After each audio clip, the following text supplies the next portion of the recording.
Assalamualaikum warahmatullahi wabarakatuh, para pemirsa Sehat TVRI di rumah. Kembali lagi di program Ruang Kesehatan. Salam sehat, orang hebat, hidup sehat. Seperti biasa di program Ruang Kesehatan, kita akan membahas sejumlah topik kesehatan tertentu yang akan dikemas secara ringan dan menarik sehingga mudah dipahami para pemirsa Sehat TVRI di rumah. Nah, untuk episode kita kali ini, kita akan membahas terkait mengenal tuberkulosis pada anak. Kalau membahas masalah tuberkulosis, ini identiknya biasanya pada dewasa, batuk-batuk, demam, batuk lebih dari 2 minggu, demam segala macam. Tapi pada kali ini kita akan membahas terkait tuberkulosis pada anak. Nah, saya tidak sendirian, saya sudah menggandeng narasumber yang ahli di bidangnya. Kita sambut saja Dr. Diah Budiarti, spesialis anak, Magister Kedokteran Klinik. Halo Dr. Diah. Ya. Gimana kabarnya Dr. Diah? Alhamdulillah baik Dr. Cila. Oke Dr. Diah, ini memang termasuk banyak nggak sih dok kasusnya terkait tema kita ini tuberkulosis pada anak dok? Sebagai pertanyaan pembuka nih dok. Oke, sebenarnya kasus tuberkulosis itu bisa kita bilang seperti fenomena gunung es ya. Jadi sepertinya kecil di atas tapi banyak di bawah. Banyak tidak terdeteksi bahwa sebenarnya terkena sakit TBC. Jadi gambarannya seperti itu. Makanya sampai sekarang pun Indonesia masih giat untuk menggerakkan temukan TB itu supaya kita bisa segera mencegah dan mengobatinya. Termasuk siap, juga pada anak. Karena memang identiknya pada dewasa kan dok ya. Yes, betul. Ini agak kurang familiar mungkin untuk TB pada anak. Cuman makanya kita bahas kali ini dok ya. Oke dokter, sebagai pertanyaan pembuka, sebenarnya dok, pengertian tuberkulosis ini apa sih dok? Dan kapan kita harus konsul ke SPA? Karena biasanya identiknya TBC dengan dokter paru dok. Silahkan dok. Ya, jadi pengertian TB sendiri itu adalah infeksi menular yang diakibatkan oleh kuman Mycobacterium tuberculosis yang biasanya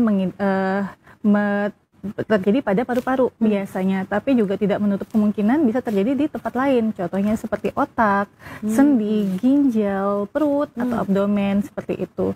Dan kapan kita harus ke SPA, kapan harus ke SPP? Jadi itu kembali ke definisi anak.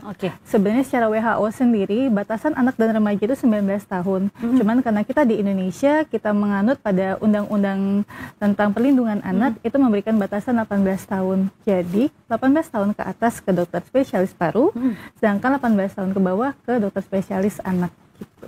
Oke, siap dokter Dia. Berarti tadi kita biasanya itu identiknya TBC dok, familiarnya TBC. Sekarang udah nggak pakai C dok ya?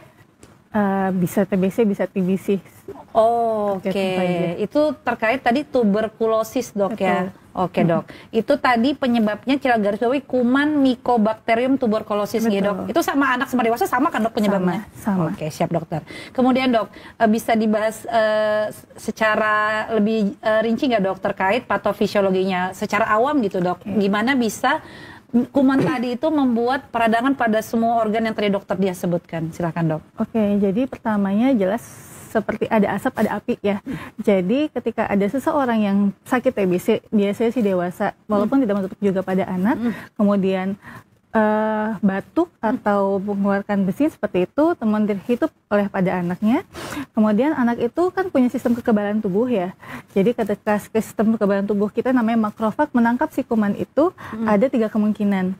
Satu, kalau sistem tubuhnya bagus, imunnya bagus, dia akan mengeliminasi sehingga anak itu sehat, tidak terinfeksi. Tapi kalau sistem imunnya tidak terlalu bagus, ada 2 kemungkinan. Yang pertama, si makrofag itu menangkap si kuman TB, kemudian si kuman TB hidup di dalam makrofagnya, atau misalnya kalau tidak sistem imun tidak bagus, maka si kuman itu bisa keluar dari makrofag, sehingga si penderita itu bisa mengalami gejala-gejala TB seperti itu. Jadi seperti itu patofisiologinya. Kemudian si kuman TB itu ketika keluar dari si makrofag, maka dia akan menginfeksi melalui darah ataupun kelenjar ke seluruh tubuh si penderita tersebut. Gitu. Tapi berarti si makrofag tadi itu tidak spesifik di paru dok ya? Ya. Kan makrofag itu ada di seluruh tubuh kita, di peredaran darah kita. Gitu. Berarti tadi sistem yang nangkap kumannya itu bisa terjadi di seluruh organ dok ya? Iya, dia menangkap kemudian membawa si kuman itu ke seluruh tubuh tergantung dia menyebar melalui kelenjar atau darah. Oke, siap dokter. Ini kalau dibahas secara imunomekanisme panjang dok Yes, panjang banget. jangan dok. Kita bahas yang awam aja dok. Oke dokter, kemudian tadi kita udah jelas terkait patofisiologi, sekarang ke faktor resikonya dok. Kira-kira apa aja dok yang menyebabkan anak-anak ini rentan terkena TBC dok? Yang pertama adalah faktor si penularnya. Jadi kalau seandainya dia kontak dengan orang dewasa yang kena TB, otomatis risikonya besar. Terus yang kedua dari si penderitanya sendiri. Jadi kan kita kalau bicara masalah faktor pencetus itu ada 3, faktor host, environment, dan si ininya sendiri, kumannya. Jadi selain dari si penularnya, juga ada dari hostnya. Hostnya itu tergantung dari sistem imun tubuhnya tadi. Kalau seandainya dia memiliki penyakit dasar juga akan membuat kondisi imunodefisiensi atau imunnya rendah. Seperti misalnya anak kanker, anak SLE atau lupus, anak sakit ginjal, itu juga risiko menjadi lebih besar. Atau dari sisi environment, contohnya adalah lingkungannya yang tidak bersih, ventilasi yang tidak baik, atau misalnya kebiasaan hidup yang tidak baik. Kita tahu kan seharusnya batuk itu kita menutup. Betul. Sedangkan kebiasaan masyarakat kita kan belum terlalu familiar dengan seperti itu. Jadi itu juga memberikan risiko ke penularan TBC itu sendiri. Oke dok. Faktor risiko tadi itu memang berlaku pada semua anak status dengan ekonomi yang sama kan dok ya? Nggak hanya, karena pernah dengar nggak dok identiknya bahwa penyakit TBC ini hanya diderita anak dengan status ekonomi yang rendah dok? Betul. Jadi ya nggak selalu tentang masalah ekonomi ya. Memang ekonomi rendah itu akan meningkatkan risiko karena contohnya misalnya rumahnya padat penduduk, otomatis penularan akan lebih tinggi. Atau dengan ekonomi rendah dia mengalami malnutrisi, otomatis risiko lebih tinggi. Tapi kita ingat penularannya adalah melalui droplet atau pernafasan. Jadi walaupun si orang itu pun memiliki high social ekonomi, tapi kalau dia terpapar ya tetap aja resikonya seperti itu. Jadi tidak menganut sistem ekonominya, tapi ekonomi rendah atau lemah itu akan lebih tinggi resikonya. Oke, siap dokter Dia. Kemudian dok, tadi status ekonomi sama rata dok ya. Betul. Kalau berat badan dok, status gizi itu ada nggak jadi faktor resiko terkena TB ini dok? Ya, jadi yang pertama status nutrisi itu sangat berpengaruh. Kenapa? Satu, anak dengan nutrisi yang tidak baik, contohnya gizi buruk atau gizi kurang pun, otomatis daya tahan tubuhnya tidak akan sebaik anak normal. Otomatis dia akan lebih rentan terkena penyakit tidak hanya TB. Selain itu, TB pun juga bisa menyebabkan status nutrisi yang tidak baik, menurunkan status nutrisi seseorang. Jadi itu seperti lingkaran setan. Jadi saling berpengaruh banget. Oke, siap dokter. Kemudian dok, tadi kalau jenis kelamin dok atau usia tertentu ada yang khas nggak dok pada penderita TB dok? Anak? Oke, pada anak itu anak usia di bawah 5 tahun resikonya lebih tinggi untuk mengalami TB berat. Itu kenapa sekarang pemerintah menyatakan bahwa anak di bawah 5 tahun yang kontak dengan TB, maka kita kategorikan sebagai TB laten dengan memeriksakan, tentunya ada pemeriksaan-pemeriksaan tertentu. Bila dia terpapar di bawah 5 tahun, maka kita langsung memberikan obat terapi pencegahan, karena di bawah 5 tahun risiko untuk menjadi TB berat itu besar. Misalnya kayak TB otak, atau TB milier yang parunya seluruhnya terinfeksi, atau TB kelenjar, atau juga TB artritis atau sendi. Itu. Itu di bawah 5 tahun dok ya? Di bawah 5 tahun. Aduh, bayangin anak umur 2 tahun dengan TB milier, TB otak, ngeri juga ya dok ya. Kalau untuk tadi jenis kelamin sama dok? Sama. Oke, siap dokter. Jadi memang tadi status sama, usia jenis kelamin juga sama dok ya. Tapi tadi usia tadi dok ya yang di bawah 5 tahun. Oke dokter. Kemudian cara penularannya dok? Karena kan kita tahunya dahak tadi dok ya, droplet. Kalau pada anak ini ada yang khusus lagi nggak dok cara penularan? Penularannya sama-sama droplet. Jadi tidak ada perbedaan untuk dari sisi penularan dewasa dan anak. Tapi kalau kan itu dewasa ke anak, kalau anak ke anak dok? Ya, nah ini yang kadang ada yang mengatakan bahwa TB kelenjar, kita bicara TB kelenjar penularan ya, jadi TB kelenjar itu penularannya risikonya lebih kecil. Kalau TB klinis atau TB paru, sebenarnya menentukan si anak itu menular atau tidak adalah TCM atau dahak. Itu pentingnya kenapa pada anak untuk memeriksakan dahak. Ketika dahaknya tidak didapatkan kuman TBC, risiko dia menular kecil. Bukan berarti dia tidak menular. Ya, secara epidemiologi sekitar 10-20%. Tapi kalau ternyata dia terdeteksi, maka risikonya menular sangat besar. Tapi kalau teorinya ya dahak penderita TBC pasti ada kumannya kan dok? Ya, cuman tadi terkait menular atau enggaknya dok ya? Oke, siap dokter. Karena pada pemeriksaan kebanyakan kayaknya anak nggak bisa mengeluarkan dahak nggak sih dok? Yes, jadi itu juga yang sekarang kita kembangkan, kita coba sosialisasikan terutama ke puskesmas. Memang anak itu susah untuk dapat sampelnya, susah bukan berarti tidak bisa. Jadi sekarang alat kita sudah lebih canggih, kita punya gen expert yang bisa mendapatkan kuman TB sekecil apapun dengan berbagai sampel. Tidak harus dahak, kalaupun dahak bisa kita lakukan induksi sputum. Jadi anaknya diuap, kemudian kita sedot. Itu sudah kita jalankan di Rumah Sakit Umum AWS. Yang berikutnya lagi, bila tidak mampu dengan dahak, kita bisa lakukan namanya bilas lambung atau aspirasi lambung. Jadi anaknya dipasang selang ke lambung, kita ambil jaringannya. Atau misalnya yang lain, bila tidak memungkinkan, kita periksa fesesnya pada TB abdomen atau sendi cairannya. Atau misalnya abses TB, kita ambil jaringan dasarnya. Atau misalnya TB otak, kita ambil cairan otaknya.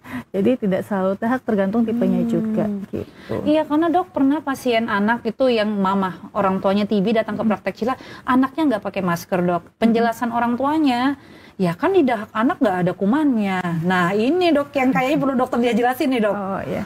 Jadi memang kesulitan juga salah satunya adalah kuman pada anak itu pauci basiler, artinya jumlahnya sangat sedikit. Tapi yang seperti itu Cila bilang, sedikit belum berarti dia tidak menularkan, seperti itu. Tetap ada resikonya, kalaupun diperiksakan negatif tetap ada resikonya tapi kecil. Berbeda dengan yang kita ketemu kumannya dari dahaknya. Oke, siap dokter dia. Tadi juga Cila garis bawahi terkait tadi ada 3 dok ya, host, kemudian kumannya sama environmentnya, lingkungannya. Cila sering lihat dok spesialis paru, kalau spesialis anak ini nggak pakai masker, perisai memang, tapi memang terbukti dok ya, maksudnya kan daya tahan tubuh kuat, beliau-beliau ini nggak terinfeksi TBC dok. Itu gimana dok penjelasannya dok?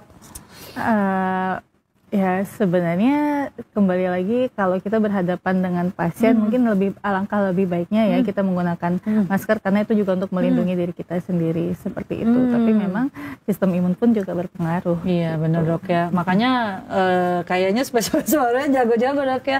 Mungkin sudah tahu cara pencegahannya dan menaikkan imunitas kali dok ya. Jadi berani beliau seperti itu. Oke dokter, kita lanjut ke pertanyaan selanjutnya dok. Tadi udah faktor resiko, cara penularan.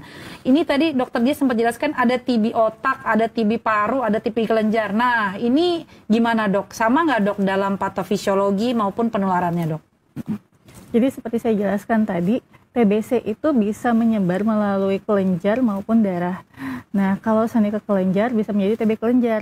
Itu pun juga sebenarnya TB kelenjar tidak cuma yang seperti kita tahu ya, yang di leher. Yang bengkak. Iya, sebenarnya kan kelenjar pun ada di mana-mana tuh. Kalau misalnya pernah dengar juga ada di endotrakeal, ada di saluran nafas. Makanya sekarang salah satu gejala yang tidak tipikal pada TB adalah wheezing atau mengi yang tidak sembuh dengan pemberian bronkodilator. Kenapa?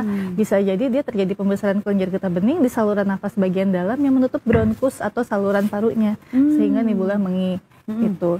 Terus kalau misalnya yang lain, contohnya penyebaran melalui darah adalah miliari TB atau TB miliar yang kalau misalnya kita foto ronsen, dia ronsennya penuh seperti salju, butiran salju, karena dia menyebarnya kecil-kecil melalui pembuluh darah.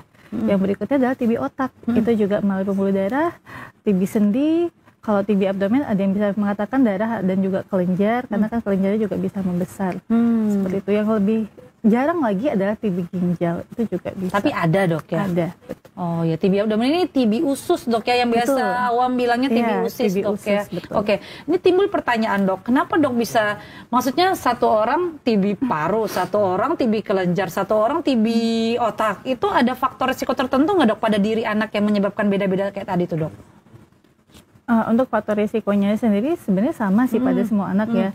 Yang jelas malnutrisi itu sangat mempengaruhi. Jadi status nutrisi pun membuat seseorang anak akan lebih gampang penyebarannya dibandingkan anak yang daya tahan tubuhnya atau nutrisinya baik. Begitu. Kalau dibandingkan dok dari TB paru, kelenjar, otak, yang paling berbahaya yang mana dok? Semua berbahaya karena semua bisa memberikan komplikasi ya. Tapi yang kalau kita bicara masalah paling berbahaya mungkin bisa kita bilang TB otak, meningin, TB meningin, karena kan masalah otak bisa menyebabkan gagal nafas dan lain-lain. Miliari TB juga berbahaya. Karena ancaman gagal nafasnya juga tinggi dok ya. Oke, siap dok. Tadi udah jenisnya dok. Sekarang tanda dan gejalanya dok. Bedakah gejala pada anak dan gejala pada orang dewasa dok? Silakan dok. Ya, jadi pada anak memang agak sedikit sulit ya. Betul, dok. Jadi pada anak itu kita mengenal adanya gejala umum dan gejala paru. Jadi gejala umum salah satunya adalah demam yang tidak berkesudahan, biasanya lebih dari 2 minggu dan tidak terlalu tinggi. Biasanya sudah kita cari segala macam penyebab nggak ketemu, atau misalnya penurunan berat badan. Nah ini yang juga kadang salah artikan, kadang tidak selalu stunting, biasanya juga weight faltering atau berat badannya tidak naik dalam 2 bulan, itu juga salah satu tanda TBC. Terus yang lainnya keringat malam itu juga tidak terlalu khas pada anak. Kemudian gejala TB adalah batuk. Khasnya batuk pada TB yang bisa berbeda dari dari batuk lainnya adalah non-remitting atau tidak berkesudahan. Khasnya itu adalah batuk-batuk, kalau orang dewasa kan biasanya bilangnya kayak batuk-batuk biasa, batuk-batuk kampung lah, yang sudah berobat segala macam nggak sembuh. Nah pada anak juga sama sebenarnya. Jadi batuk-batuknya itu biasanya awalnya ringan, tapi kemudian semakin berat, semakin hari semakin memberat. Seperti itu, makanya kita katakan batuknya non-remitting. Nah itu kadang juga salah diartikan, kadang anak alergi yang batuknya juga nggak berkesudahan, kadang dikira TB, makanya itu harus kita singkirkan. Terus yang lainnya sesak, kalau seandainya dia menjadi pneumonia atau batuk darah biasanya pada anak yang lebih besar. Dan ada juga gejala yang tidak khas pada anak, contohnya itu pneumonia dan yang tadi saya sampaikan masalah wheezing. Wheezing pada anak yang tidak membaik dengan bronchodilator atau diuap gak baik-baik, jangan-jangan dia TB, tapi TB kelenjar di bagian saluran nafas bawah. Tapi TB ini bukan penyakit keturunan kan dok? Bukan. Oke, karena memang penyakit menular dok ya. Oke siap dok. Tadi selain demam, batuk, sampai batuknya bisa bikin batuk darah nggak sih dok? Batuk darah biasanya pada anak yang lebih besar. Kalau pada anak kecil jarang banget menyebabkan batuk darah. Bisa tapi jarang. Biasanya lebih besar, lebih sering terjadi pada anak yang lebih besar. Oke dok. Kemudian tadi tipe batuknya dok. Tadi kan dokter bilang non-remitting dok. Ada waktunya nggak range? Maksudnya lebih dari 2 bulan atau 3 bulan batuk-batuk gitu gimana dok? Lebih dari 2 minggu non-remitting itu kita bisa curiga TB. Oke siap dokter. Berarti tadi demam, batuk, berat badannya dok? Karena kalau misalnya Cila nanya ke screening itu kan demam malam, batuk, sama penurunan berat badan. Itu juga salah satunya nggak dok? Ya, jadi berat badan yang susah naik selama biasanya itu kita bilang weight faltering atau 2 kali. Kalau di buku KMS itu kan ada 2 kali tidak naik. Itu salah satu warning kita untuk curiga TB. Oke, siap dokter. Wah, ini pembahasannya lebih mendalam lagi dok. Saya penasaran untuk gejala-gejala yang lainnya dok. Tapi saya izin jeda iklan sebentar dulu lagi dok. Oke pemirsa Sehat TVR di rumah, kita jeda iklan sebentar dulu. Jangan kemana-mana, tetap di program Ruang Kesehatan. Salam sehat, orang hebat, hidup sehat.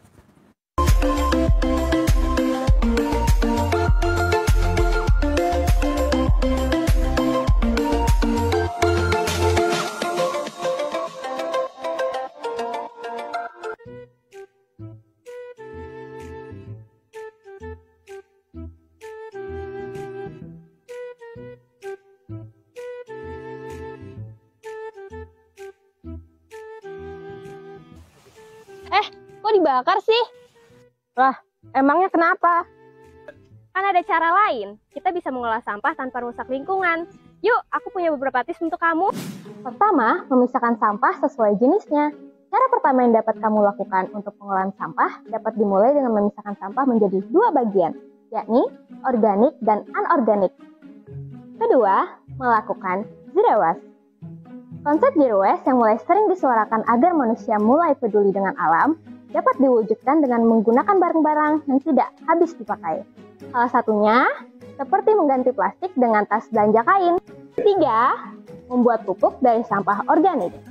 Daripada membiarkan sampah organik berbau busuk karena bakteri pengurai, ada baiknya kamu melakukan daur ulang dengan menjadikannya sebagai pupuk kompos pada tanaman. 4. Melakukan daur ulang pada sampah anorganik. Sama seperti konsep 3R, kamu dapat membantu pengolahan sampah dengan memilih barang-barang yang masih dapat digunakan kembali. Nah, sekarang udah ngerti kan? Sayangi bumi, langkah kecil, dampak besar.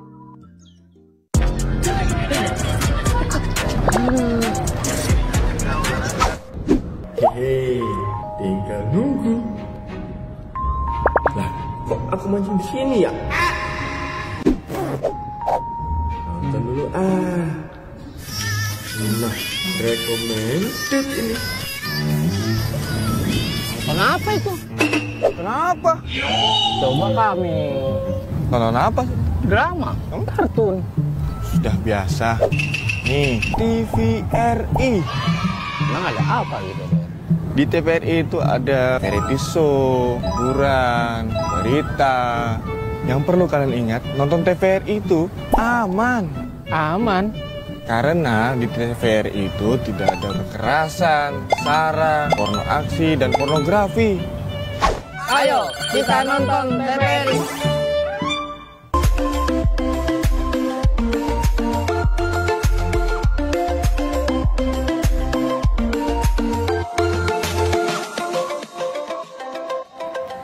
Oke pemirsa Sehat TVRI di rumah, kembali lagi di program Ruang Kesehatan. Salam sehat, orang hebat, hidup sehat. Masih bersama saya Dr. Cila dan juga narasumber kita Dr. Diah Budiarti, spesialis anak, magister kedokteran klinik dalam bahasan tema mengenal tuberkulosis pada anak. Oke Dokter Diah, tadi udah di sesi pertama kita bahas terkait pengertian, gejala dan lain-lain. Ini Cila untuk pertanyaan pembuka di sesi kedua, Cila pengen nanya dok. Kan TB ini kayaknya tabu dok ya. Saya pribadi dok, kalau misalnya nemuin pasien dengan udah bilang TB itu udah langsung kayak mau pakai masker aja gitu dok. Itu memang benar seperti itu atau gimana dok? Nah, jadi ini juga salah satu yang beredar di masyarakat ya. Bahkan saya pernah punya pasien yang kebetulan ibunya TB-RO. Resisten obat, anaknya sebenarnya TB-nya sensitif obat.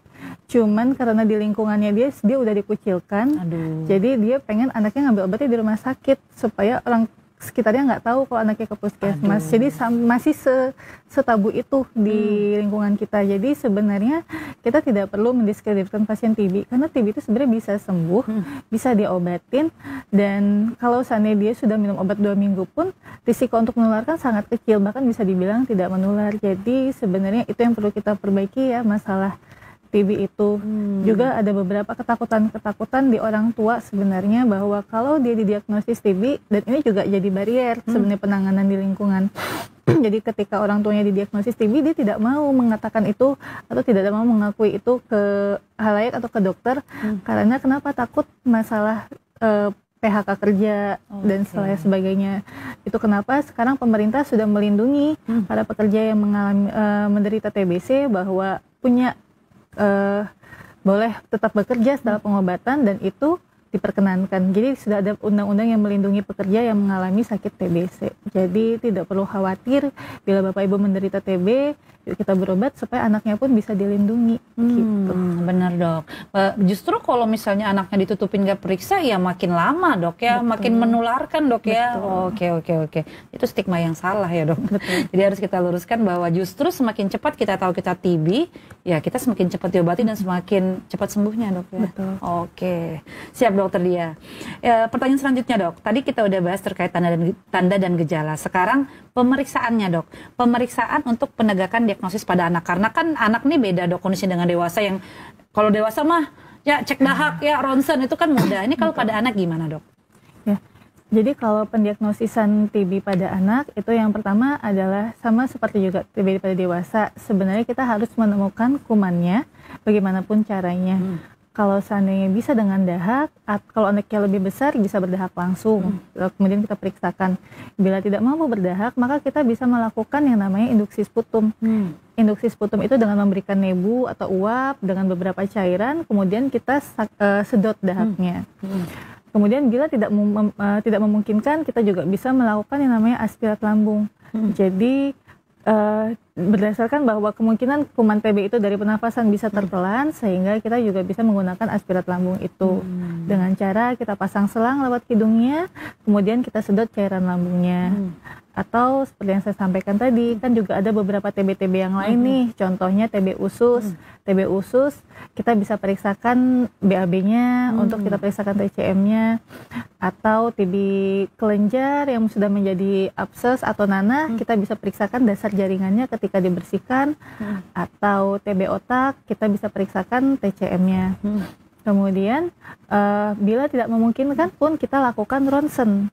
Kenapa kita lakukan ronsen? Karena dengan ronsen kita bisa melihat tuh kalau pada TB ada bentuk-bentukan khas, contohnya kavitas yang menandakan aktif tidaknya TB itu. Jadi ketika sudah curiganya dari foto curiga TB, maka kita bisa melanjutkan ke yang berikutnya. Atau bila pun tidak memungkinkan untuk kita melakukan ronsen, kita bisa lakukan yang namanya tes Mantoux yang biasa ibu-ibu tahu. Buat kalau misalnya dulu tuh stunting, atau sekarang tuh kalau misalnya stunting, kita salah satunya coba cek Mantoux deh, jangan-jangan TB gitu. Nah itu jadi, atau kita bilang tuberculin skin test, kita lakukan penyuntikan di daerah lengan, kemudian nanti dibaca 2 sampai 3 hari untuk menandakan apakah positif atau tidak. Kemudian kita bisa memasukkannya ke dalam scoring. Jadi Indonesia, Dokter Anak Indonesia membuat sebuah scoring untuk memudahkan dokter-dokter di lapangan, di perifer mendiagnosis TB juga dengan melalui scoring itu. Apakah skornya memenuhi untuk TB atau tidak. Kalaupun tidak memenuhi untuk TBC, tapi si dokter juga merasa tapi ini tetap merupakan lebih ke TB, maka tetap bisa diobati dengan regimen TB yang kita sebutkan sebagai TB klinis gitu. Jadi ada banyak cara pemeriksaan. Oke, siap dok. Bisa di-spill dikit nggak dok tadi scoringnya apa aja tuh dok? Oke, scoringnya salah satunya ada beberapa. Yang pertama itu adalah kontak dengan orang yang TBC, kemudian pembesaran kelenjar, terus ke pembesaran kelenjar ini juga harus spesifik ya, jadi lebih dari 1 cm dan lebih dari 1. Jadi kalaupun cuma 1, kadang orang tua kan suka khawatir tuh, ada kelenjarnya di sini, jangan-jangan TBC. Itu nggak selalu, jadi harus dipastikan dulu itu TBC atau bukan.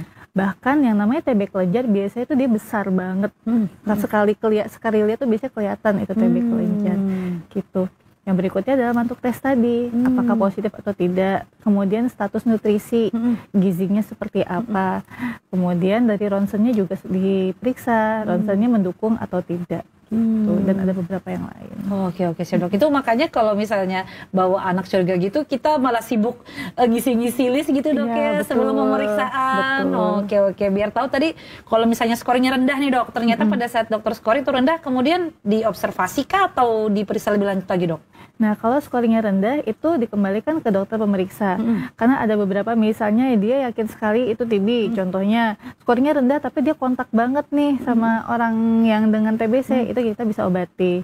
Atau kalaupun misalnya masih ragu, mungkin ini bukan TBC, kita bisa menyingkirkan penyebab-penyebab yang lain nih. Contohnya misalnya batuk yang lama, kita cari penyebabnya, jangan-jangan sebenarnya anaknya alergi.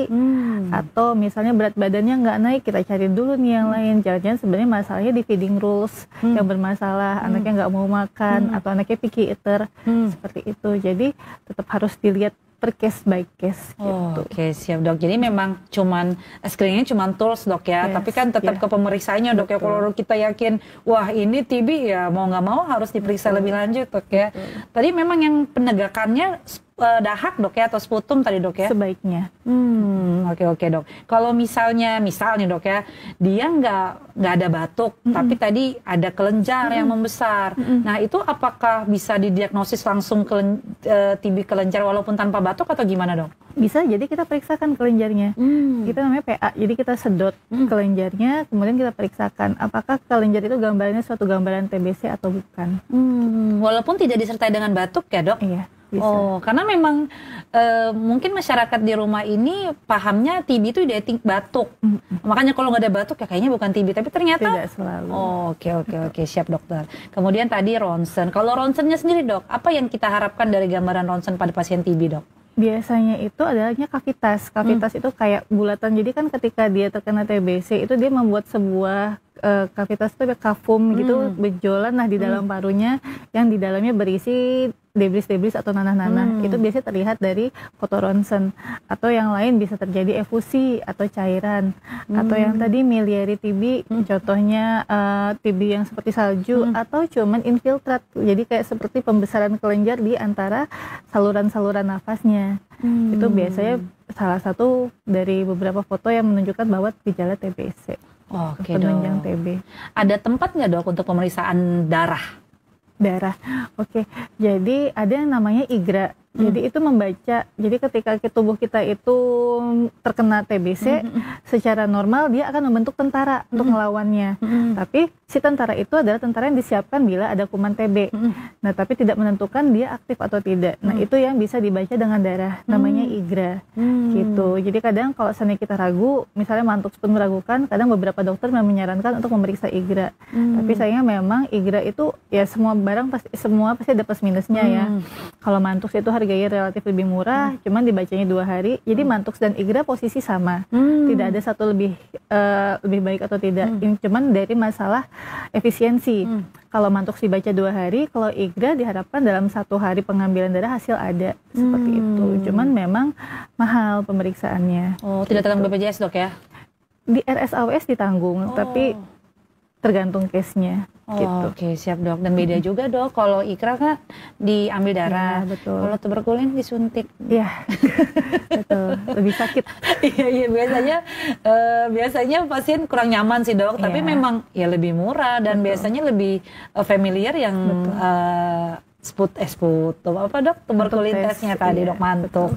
Oke dok, selain itu ada lagi nggak dok? Ronsen, darah, kemudian dahak, ada pemeriksaan lagi nggak dok? Kalau pada TB usus, kadang kita juga agak susah. Jadi menemukan kuman TB itu juga memang susah-susah gampang ya. Apalagi pada anak tadi karena dia pausi basiler, kadang hasilnya juga suka negatif. Feses pun positivity rate-nya rendah kadang. Jadi kita bisa melakukan yang lain, tools yang lain yaitu dengan CT scan abdomen dengan kontras pada TB usus. Jadi kalau seandainya TB usus, kita bisa lihat adakah gambaran-gambaran yang menunjang ke arah TB, kita bisa lakukan itu. Oke, siap dokter. Tadi saya juga garis bawahi terkait salah satu diagnosis banding dari TB pada anak adalah batuk alergi dok ya. Ini cara ngebedainnya gimana dok? Misalnya nih, ternyata dahaknya negatif dok, tapi klinis lain mendukung ke arah TB, tapi ternyata ujung-ujungnya dia batuk alergi. Itu pemeriksaan apa dok yang dibutuhkan untuk menegakkan dok? Jadi sebenarnya pada prinsipnya alergi itu tidak ada yang spesifik ya untuk pemeriksaannya. Jadi memang kembali ke anamnesis dan pemeriksaan fisik atau dari keluhannya. Keluhan khasnya alergi biasanya adalah batuknya itu periodik. Jadi episodik, nanti ada kalanya dia batuk, terus nanti ada kalanya dia hilang batuknya. Nanti ada kalanya batuk lagi, kalau ketemu pencetusnya nanti hilang, seperti itu. Sedangkan kalau yang tadi kan TB itu non-remitting tuh, jadi batuknya terus-terusan. Selain itu ada yang lain, contohnya misalnya kalau batuk alergi disertai keluhan yang lain, misalnya pilek. Sedangkan pada TB kan karena penyebabnya batuknya adalah iritasi atau adanya kuman di saluran nafas lebih bawah, sehingga dominan keluhannya adalah batuk. Sedangkan alergi biasanya juga disertai gejala seperti pilek, kan khas tuh ya kalau pilek. Iya benar. Yang problemnya memang kadang dua-duanya sulit dibedakan adalah adanya berat badan yang susah naik, karena kan anak alergi pun dengan batuk yang berulang pun berat badannya susah naik. Makanya saya bilang mendiagnosis TB itu susah-susah gampang. Jadi harus kita menganamnesis atau menanyakan keluhannya dengan detail. Iya benar dok, karena sebagian besar orang tua kalau ditanya nih dok, batuknya mulai kapan? Udah lama dok, udah 2 bulan, 3 bulan. Wah, kita yang meriksa tuh kaget, wah TB nih. Tapi ternyata yang kayak tadi dokter bilang, dia ada kalanya dia misalnya seminggu muncul, nanti dia berhenti, nanti 2 minggunya lagi muncul. Itu ternyata lebih ke alergi dok ya. Oke, siap dokter dia. Wah menarik nih dok, jadi bisa konsultasi juga. Oh ya, tapi sekali lagi tidak menutup kemungkinan anak alergi pun TB, jadi tetap harus periksakan ke dokter. Oke, siap dokter dia. Kemudian dok, kita udah tadi pemeriksaan. Untuk komplikasinya dok, maksudnya kan orang-orang taunya cuman batuk. Itu sebenarnya yang paling kita khawatirkan terhadap TB ini apa sih dok? Jadi yang kita khawatirkan adalah memang komplikasinya ya. Yang pertama adalah komplikasi yang paling dekat dari paru. Misalnya di TB paru bisa terjadi yang namanya pneumotorak atau gampangannya kalau orang awam bocor parunya. Karena kan kalau dia paru itu terinfeksi TB, otomatis selaputnya lebih tipis. Jadi dia lebih gampang pecah. Nah, ketika dia pecah, dia menjadi gumpalan udara di situ, bisa mengganggu saluran nafas sampai menyebabkan gangguan nafas berat seperti itu. Atau yang penyebaran secara darah yang kita khawatirkan, contohnya adalah ke otak, jadi meningitis TB. Awalnya dia cuma TB paru, akhirnya di meningitis TB. Seperti itu salah satu komplikasinya. Bahkan mungkin ya hal ini yang perlu dijelaskan bahwa ada penderita TB yang sampai nggak sadar dok ya. Betul. Ini yang bahayanya yang kita takutkan. Padahal cuman TB paru misalnya, tapi kan nggak diobatin, tiba-tiba nggak sadar, terus keluarganya nggak terima lah. Kan memang jalannya seperti itu dok ya. Betul. Oke, siap dokter. Oke dok, untuk penanganannya sendiri dok, tadi dokter dia selalu menekankan bahwa TB ini bisa sembuh. Bagaimana dok cara penanganannya dok? Yang pertama adalah pengobatannya harus rutin ya. Jadi memang beda-beda setiap TBC. Yang paling kecil, yang paling singkat adalah TB paru atau TB klinis itu 6 bulan. Bahkan sekarang pemerintah dan juga WHO sebenarnya kita di bawah WHO itu sudah mulai membuat regimen yang lebih singkat. Jadi kedepannya pengobatan TB paru atau TB klinis atau TB ringan itu hanya 4 bulan. Tapi masih belum berjalan sih sekarang ya kedepannya. Nah untuk yang paling ringan ada 6 bulan.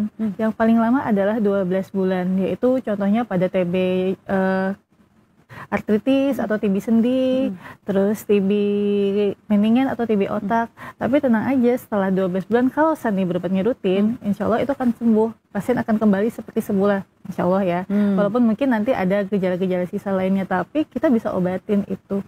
Dan tentunya dengan didukung oleh nutrisi yang baik. Jadi saya selalu sampaikan ke pasien-pasien TB saya, terutama yang TB berat yang akhirnya perbaikan, bahwa nutrisi itu penting. Jadi selain berobat, nutrisinya pun juga harus diperbaiki.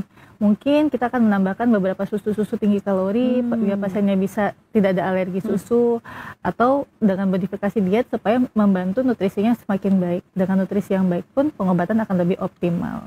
Oke, siap dok. Ini tadi pengobatan yang 6 bulan dulu, ini yang paketan itu dok ya? Iya, betul. Nah, kalau pada anak tuh berapa tablet dok sehari dok? Tergantung berat badan. Jadi bisa maksimal itu sampai 5 tablet. Tapi kalau seandainya beratnya di atas 30 kilo, kita sudah pakai regimen yang dewasa.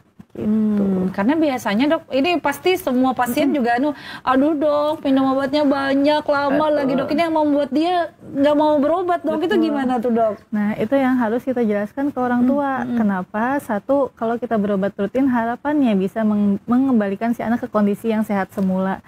Dan yang kedua, kalau tidak rutin maka kuman ini kita takutkan menjadi kuman yang resisten atau kebal obat. Nah kalau kebal obat itu akan lebih susah lagi diobatinya.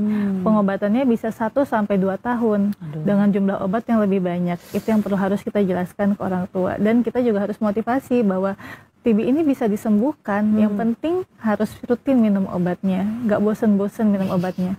Iya. Terutama sebenarnya yang paling sulit itu TB remaja sebenarnya. Jadi saya punya beberapa pasien yang sebelumnya tidak teredukasi dengan baik, akhirnya mangkir, akhirnya datang dengan keluhan yang lebih berat. Karena kan remaja agak susah ya, dia sudah mulai mengatur dirinya sendiri.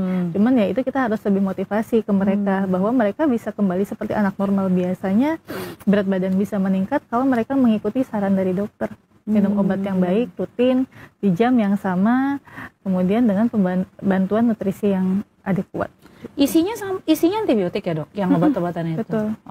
Oke dokter. Nah ini yang kadang juga ditakutin nih sama orang tua. Betul. Takut ganggu ginjal, itu yang sering saya dapatkan keluhan dari orang tua. Tenang aja Bapak Ibu, selama dalam pantauan dokter dengan dosis yang adekuat, yang dalam pantauan, memang semua obat pasti ada efek sampingnya. Tapi itu bisa terjadi, bisa tidak. Dan kalaupun terjadi efek samping, bisa kita bantu obati untuk mengatur dosis dan regimennya. Tapi sejauh ini, kadang tidak semua efek samping itu terjadi. Jadi nggak perlu khawatir, selama dalam pantauan dokter, insya Allah aman. Oke dokter, pertanyaan yang terakhir dok, sesi kedua dok. Untuk pencegahannya sendiri dok, untuk TB pada anak, apa aja dok?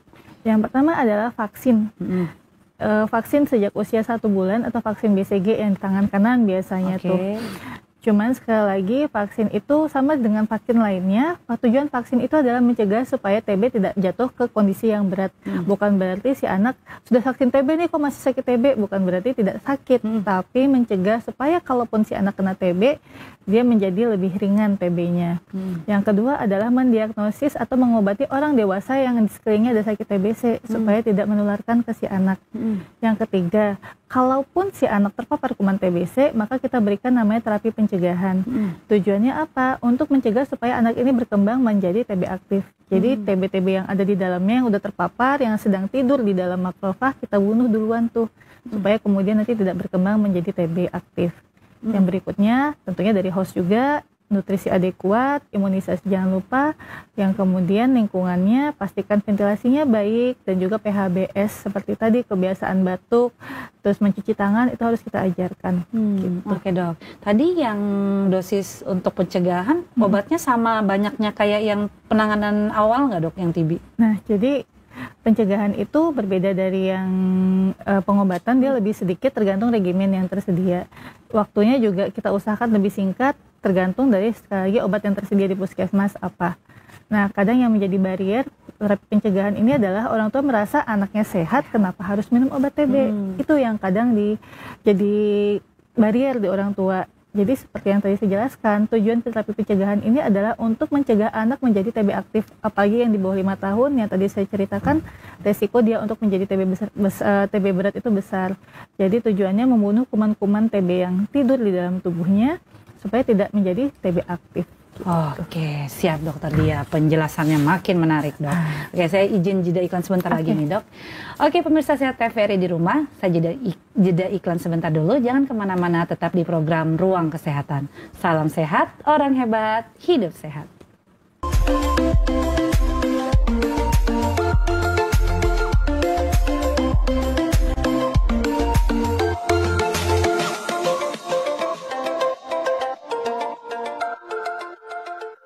Kenapa tayangan TV sekarang begini?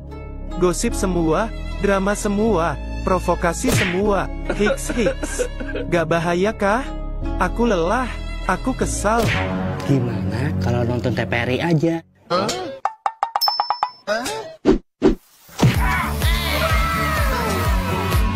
Tayangan di TVRI itu menjunjung tinggi moral bangsa loh. Wah, bagus ini. Kami berkarya untuk kebanggaan nusa dan bangsa. Oh begitu ya? Indonesia yang berbudaya dan juga Indonesia yang berakhlak. Nah, ini baru mantap. Gak pakai provokasi, dramatisasi, apalagi gosipisasi. Sip banget tuh. TVRI, media kebanggaan kami.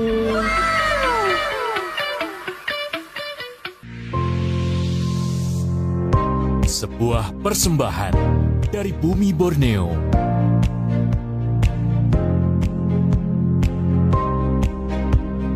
Menampilkan keelokan warisan sejarah.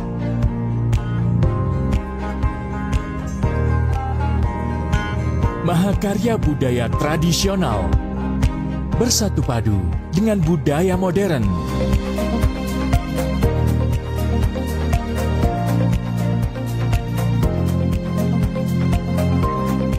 Petualangan tak ternilai dalam asrinya hutan tropis Kalimantan.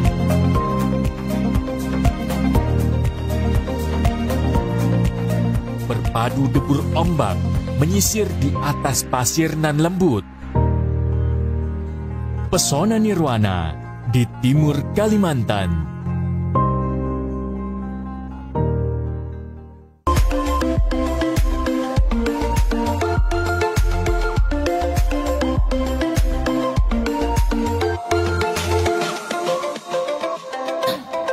Oke pemirsa Sehat TVRI di rumah, kembali lagi di program Ruang Kesehatan. Salam sehat, orang hebat, hidup sehat. Masih bersama saya Dr. Cila dan juga narasumber kita, Dr. Diah Budiarti, spesialis anak, magister kedokteran klinik dalam bahasan tema mengenal tuberkulosis pada anak. Oke, siap Dr. Diah. Tadi di sesi 1, sesi 2 kita udah bahas dok panjang lebar terkait definisi, gejala, TB. Nah ini dok di sesi yang ketiga, Cila mau minta klarifikasi dari Dr. Diah terkait pernyataan-pernyataan yang sudah Cila kumpulkan terkait tuberkulosis pada anak. Siap dok? Siap. Oke, kita akan bahas di sesi mitos atau fakta.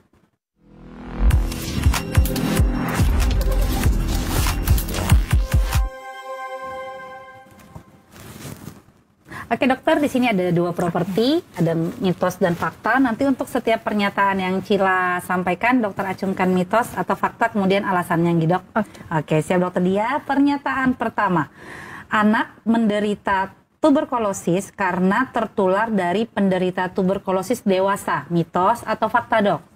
Fakta. Oke. Jadi memang seperti yang disampaikan tadi, penularannya dari orang dewasa. Ketika orang dewasanya batuk, itu kemudian terhirup oleh si anak, maka si anak akan terinfeksi TB juga. Gitu. Apalagi dengan paparan yang lama, misalnya lebih dari sehari-hari, lebih dari 24 jam dan sering, itu akan menyebabkan si anak bisa tertular TB dari orang dewasa. Oh, karena biasanya dok pernyataan yang beredar, ya dewasa nularin ke dewasa, anak nularin anak, padahal enggak dok ya. Oh, yang dewasa juga bisa menularkan ke anak dok ya. Oke, siap dokter.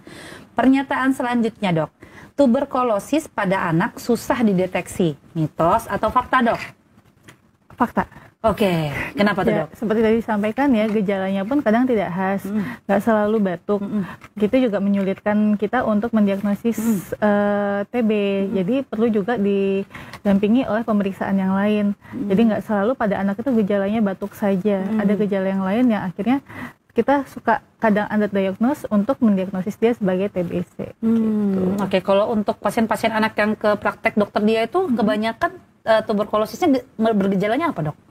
Ada yang berat badan susah naik, ada yang batuk lama, gitu. Oh, kaget banget kalau tiba-tiba anaknya nggak naik-naik ternyata TBC dok ya. Oh my god.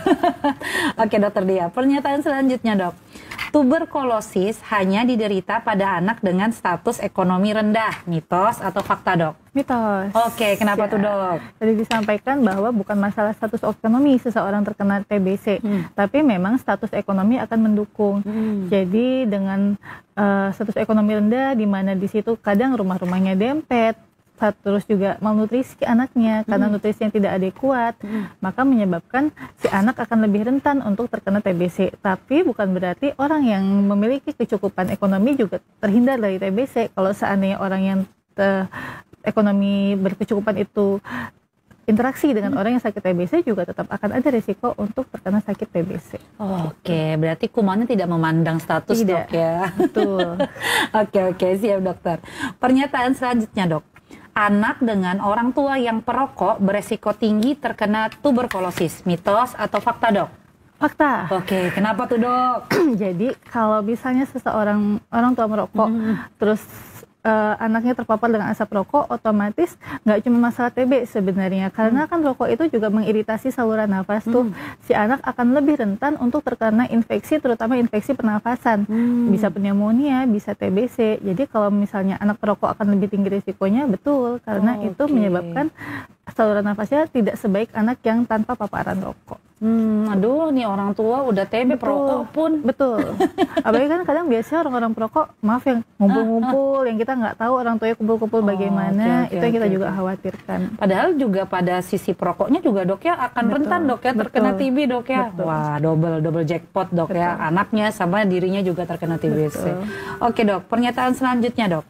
Status gizi pada anak penderita tuberkulosis mayoritas buruk, mitos atau fakta dok? Fakta. Karena seperti yang tadi disampaikan, nutrisi itu sangat berpengaruh. Anak dengan malnutrisi, sistem daya tahan tubuhnya pasti akan lebih rendah. Dia akan lebih gampang terinfeksi TBC. Dan si TBC pun juga akan menurunkan sistem daya tahan tubuh si anak, akan menurunkan nutrisinya. Sehingga itu adalah sebuah fakta yang saling berikatan antara malnutrisi dan TBC. Ada yang bilang juga walaupun makannya banyak, ya makan kumannya dok. Betul. Itu kadang salah satu juga gejala khasnya TB. Dia udah banyak makan tapi berat badannya nggak naik-naik, bisa jadi dia TBC. Oke, siap dokter. Pernyataan selanjutnya dok. Vaksin BCG pada anak menjamin anak tidak akan terkena tuberkulosis, mitos atau fakta dok? Agak sulit ya, tapi saya jawab fakta. Oke, kenapa tuh dok? Karena sekali lagi prinsipnya vaksin adalah mencegah seseorang untuk terkena sakit yang berat. Jadi harapannya dengan memberikan vaksin, si pasien itu bila pun terkena sakit TBC tidak berat, tapi harapannya bisa mencegah si pasien untuk tidak terinfeksi. Karena tubuhnya sudah mengenal si kuman TBC itu, sehingga ketika ada kuman TB, dia akan lebih gampang mengenali dan membunuh si TBC itu. Seperti itu. Karena kalau dibandingkan sama yang nggak vaksin ya jelas beda dok. Lebih ya. beda. Oke, siap dokter. Pernyataan selanjutnya dok. Gejala tuberkulosis pada anak kebanyakan batuk darah, mitos atau fakta dok? Mitos. Oh ya, kenapa tuh dok? Seperti disampaikan tadi, gejala pada anak itu kadang nggak spesifik. Jadi kalau buat batuk darah itu biasanya pada anak yang lebih besar. Pada anak kecil kita jarang banget mendapati gejala batuk darah. Lebih ke batuk yang non-remitting tadi, yaitu batuk yang nggak sembuh-sembuh. Kadang udah berobat macam-macam, kasih antibiotik, obat batuk alergi nggak sembuh-sembuh juga. Lebih ke situ. Kalau untuk batuk darah biasanya pada anak yang lebih besar, remaja atau dewasa. Berarti memang agak jarang kita temui batuk darah, karena batuk aja susah kayaknya dok. Kalau tahu-tahu batuk darah. Iya dok, lagi batuk darah. Oke, siap dok. Pernyataan selanjutnya dok. Tuberkulosis tidak hanya menyerang organ paru, mitos atau fakta dok? Fakta. Oke. Seperti tadi kita belajar, memang dia akan pertama ke paru-paru. Tapi tidak menutup kemungkinan dia akan menyebar melalui pembuluh darah, bisa sampai ke otak, ke sendi, ke ginjal maupun ke usus. Kalau kelenjar mungkin dia akan menyerang di bagian kelenjar, kelenjar leher atau ke paru-paru gitu. Jadi tidak selalu paru, bisa juga organ lainnya. Mungkin yang bahkan lebih parah TB otak, Dok, ya. Betul. Oke, siap Dokter Dia. Pernyataan selanjutnya, Dok. Tuberkulosis pada anak bisa disembuhkan dan tidak akan muncul lagi saat dewasa. Mitos atau fakta, Dok? Mitos dan fakta. Kenapa tuh, Dok? Jadi kalau bisa disembuhkan bisa dengan pengobatan rutin, nutrisi adekuat, TB itu bisa disembuhkan. Oke. Namun bagaimana dengan kekambuhan? Nah, ini yang penting. Jadi seseorang bisa kambuh apabila satu, di sekitar rumahnya itu masih atau sekitarnya masih ada yang sakit TBC. Itulah pentingnya kenapa pada pasien TBC perlu yang namanya investigasi kontak atau orang sekelilingnya itu untuk juga memeriksakan diri supaya bisa berobat sama-sama. Apabila ada yang masih sakit TB tapi tidak diobati, maka si anak pun akan resiko tertular kembali. Nah, yang kedua tergantung dari sistem tubuh anak itu sendiri.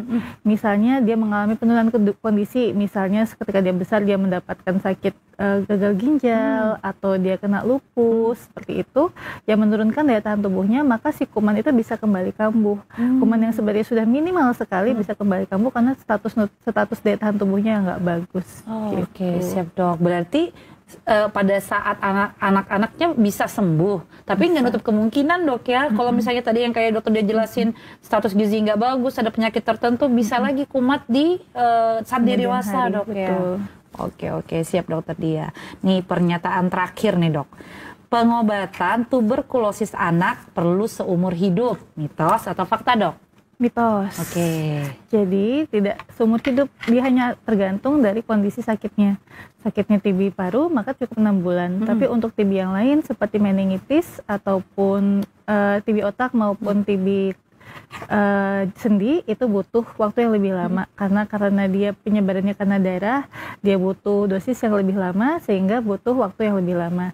Terutama juga untuk TB yang resisten obat, ini juga perlu jadi perhatian. TB apabila dia tidak berobat dengan rutin, TB sensitifnya kemudian suatu hari si kuman menjadi kebal, maka waktunya akan lebih lama. Itu bisa 1-2 tahun dengan jumlah obat yang lebih lama, tapi tidak seumur hidup gitu. Jadi perlu kerjasama dari si pasien juga. Oke. Kalau pernah juga, Dok, dapat pasien yang disuntik, Dok, bokong kanan, bokong kiri itu pada dewasa, kalau pada anak ada nggak sih, Dok? Jadi sekarang sebenarnya pada anak dan dewasa juga kita sudah menghindari pemberian suntikan obat TB yang suntikan. Jadi kita akan lebih maksimalkan ke obat minum. Gitu. Berarti sekarang memang dulu saya zaman dulu banget ya, suntik boki-boka. Datang cuma buat suntik udah paham. Ya Allah, sampai saya bilang bengkak kali ini udah disuntik, dan itu sebulan 2 bulan waktu itu, Dok. Oke, siap Dokter. Oke Dokter, tidak terasa pernyataan saya sudah habis, Dok. Untuk klarifikasinya terima kasih banyak Dokter Dia. Saya persilakan kepada Dokter Dia untuk memberikan closing statement, Dok, terkait tema kita kali ini, mengenal tuberkulosis pada anak. Silakan, Dok. Oke, jadi Bapak Ibu, gejala TB pada anak memang agak susah-susah gampang ya, tidak semua batuk itu TB. Tapi kalaupun anak Bapak Ibu mengidap penyakit TBC, itu bisa disembuhkan dan itu bukan tabu. Kita bisa sembuhkan dengan obat yang rutin dan nutrisi yang adekuat. Anak pun kita harapkan bisa kembali ke kondisi dia semula, bahkan lebih baik dari sebelum kondisi dia sakit. Dan jangan lupa juga memeriksakan kondisi Bapak Ibu bila anak Ibu terdeteksi TBC, supaya kita bisa sama-sama menciptakan lingkungan yang sehat untuk si anak dan juga untuk keluarga. Mungkin itu, Dokter Cila. Oke, siap Dokter Dia. Singkat, padat, jelas, Dok. Oke. Mungkin, Dok, kalau misalnya ada pemirsa Sehat TVRI di rumah yang ingin berkonsultasi lebih lanjut kepada Dokter Dia prakteknya di mana, Dok? Saya saat ini bekerja di Rumah Sakit Abdul Wahab Syahrani, ataupun bisa menemui di praktek swasta saya di RSIA Aisyah. Tiap hari, Dok? Senin, Rabu, Jumat pagi, dan Selasa, Kamis Sabtu malam. Oke, siap Dokter Dia. Terima kasih banyak nih, Dok, atas waktunya, Dokter. Semoga bermanfaat ya, Dok. Amin. Oke, pemirsa Sehat TVRI di rumah, pesan sehat Dokter Cila pada episode kali ini adalah sebagai orang tua kita juga berperan dalam menjaga anak kita supaya tidak tertular tuberkulosis, yaitu dengan cara ber-PHBS, makan makanan yang bergizi, tidak merokok, dan juga jika sudah terkena TBC kita harus memeriksa lebih lanjut, pengobatannya juga harus selesai dan juga mencegah untuk dahaknya tidak tertular pada anak-anaknya. Terima kasih atas perhatiannya. Sampai jumpa di program Ruang Kesehatan selanjutnya. Salam sehat, orang hebat, hidup sehat. Assalamualaikum warahmatullahi wabarakatuh.